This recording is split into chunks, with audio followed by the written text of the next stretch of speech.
హైనా. హైనా ఉందనుకోండి, ఫీమేల్ హైనాస్ చాలా ఎత్తుగా, చాలా హైట్గా, చాలా బరువుగా ఉంటాయి. మేల్ హైనాస్ చాలా చిన్నగా ఉంటాయి అనమాట హైనా స్పీషీస్లో కంపేర్ చేస్తే. హైనాలో ఫీమేల్స్ ఎక్కువ డామినేటింగ్గా ఉంటాయి అనమాట, అంటే స్పీషీస్లో ఫిజికల్ అపియరెన్స్లో.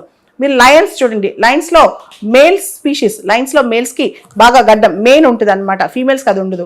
బేర్స్లో కూడా ఫీమేల్స్ చాలా పొట్టిగా అలా ఉంటాయి బేర్స్లో, అంటే మేల్స్తో కంపేర్ చేస్తే మేల్ బేర్స్ చాలా బరువుగా ఎత్తుగా ఉంటాయి, ఫీమేల్స్ పొట్టిగా ఉంటాయి. అదే హ్యూమన్స్లో చూడండి, అమ్మాయిలు పొట్టిగా కనిపిస్తారు, అబ్బాయిలు ఎత్తుగా కనిపిస్తారు. ఫిజికల్గా కూడా మనం చూడంగానే అమ్మాయిల్ని అబ్బాయిల్ని తేడా చూపించుకోగలం, సేమ్ స్పీషీస్లో ఉన్నారని చెప్పి. ఇదే అందరికీ పెద్ద క్వశ్చన్ అనమాట. యావరేజ్గా చూస్తే అమ్మాయిల కన్నా అబ్బాయిలు 5 inches టాలర్ ఉంటారు. దీనికి అనేక కారణాలు, అనేక కథనాలు ఉంటాయి. అయితే ఈ జెనెటిక్ వేరియేషన్ అనేది అన్ని స్పీషీస్లో ఒకేలా ఉండదు. కొన్ని జీన్స్లో, కొన్ని స్పీషీస్లో అమ్మాయిలే ఎక్కువగా ఎత్తుగా ఉంటారు అబ్బాయిల కన్నా, కానీ హ్యూమన్స్లో మాత్రం అబ్బాయిలు ఎక్కువ హైట్ ఉంటారనమాట. దీనికి గల కారణం ఏంటని చెప్పి నేషనల్ అకాడమీ ఆఫ్ సైన్సెస్ వాళ్ళు స్టడీ చేశారు. దీనికి సంబంధించి పాక్షికంగా ఒక కారణం తెలిసింది, అదే షాక్స్ అనే జీన్ అనమాట.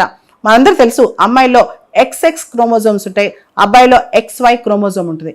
అయితే ఒక రీసెర్చ్ చేశారనమాట, మిస్సింగ్ X మిస్సింగ్ Y, అంటే XY మిస్ అయిన వాళ్ళలో ఎక్స్ట్రా ఉన్న వాళ్ళకి సంబంధించి రీసెర్చ్ చేసి జెనెటిక్ అబ్రేషన్స్ ఉన్న వాళ్ళు రీసెర్చ్ చేస్తే ఏదైతే Y క్రోమోజోమ్లో షాక్స్ అనేది చాలా యాక్టివ్గా ప్రెజెంట్ ఉందో, షాక్స్ అనే జీన్, అప్పుడు వాళ్ళు చాలా హైట్ అవుతారంట. అదే Y క్రోమోజోమ్లో ఉన్న అబ్బాయిలు కూడా షాక్స్ అనే జీన్ సరిగా కనిపించకపోతే వాళ్ళు పొట్టిగా ఉంటారంట. ఓవరాల్గా అబ్బాయిలు ఎక్కువ హైట్ ఉండడానికి కారణం Y క్రోమోజోమ్లో యాక్టివ్గా, అంటే X క్రోమోజోమ్లో షాక్స్ ఉంటుంది, Y క్రోమోజోమ్లో ఉంటుంది, కానీ Y క్రోమోజోమ్లో షాక్స్ అనే జీన్ యాక్టివ్గా ఎక్స్ప్రెస్ అవుతే వాళ్ళు హైట్ ఎక్కువ ఉంటారు. అంటే Xలో ఉన్న Yలో ఉన్న Yలో అది యాక్టివ్గా ఎక్స్ప్రెస్ అవుద్ది. అదే యాక్టివ్గా ఎక్స్ప్రెస్ కాకపోతే షాక్స్ Yలో ఉన్నా సరే ఆ అబ్బాయిలు పొట్టిగా ఉంటారంట. ఓవరాల్గా షాక్స్ అనే జీన్ వల్ల అబ్బాయిలు హైట్ ఉంటారు అమ్మాయిల కన్నా.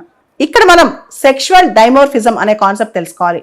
ఒకే స్పీషీస్లో పుట్టిన మేల్కి ఫీమేల్కి ఫిజికల్ ఫీచర్స్లో చాలా తేడా ఉంటుంది అనమాట. దీన్నే సెక్షువల్ డైమోర్ఫిజం అంటారు. సో ఇక్కడ మనం సెక్షువల్ డైమోర్ఫిజం అనే కాన్సెప్ట్లో హ్యూమన్ బీయింగ్స్లో మనం చూస్తే కనుక అబ్బాయిలు ఎత్తుగా ఉంటారు, అమ్మాయిలు పొట్టిగా ఉంటారు. యావరేజ్గా మనం చూస్తే కనుక షాక్స్ అనే జీన్ అబ్బాయిలో ప్రజెంట్ అయిన Y క్రోమోజోమ్ ఉంటే దాంతో యాక్టివ్గా ఉన్నప్పుడు ఈ షాక్స్ అనే జీన్ దానిలో యాక్టివ్గా ఎక్స్ప్రెస్ చేస్తే అప్పుడు అబ్బాయిలు హైట్ అవుతారు. ఫీమేల్స్లో కూడా, అంటే మహిళల్లో కూడా షాక్స్ అనే జీన్ ప్రజెంట్ అయి ఉంటుంది, కానీ ఎక్కువ ఎక్స్ప్రెస్ అయ్యేది, లిమిటెడ్ ఎక్స్ప్రెషన్ ఉంటుంది అనమాట. కాబట్టి ఫీమేల్స్ కొంచెం పొట్టిగా ఉంటారు, మేల్స్ కొంచెం హైట్లో ఉంటారు.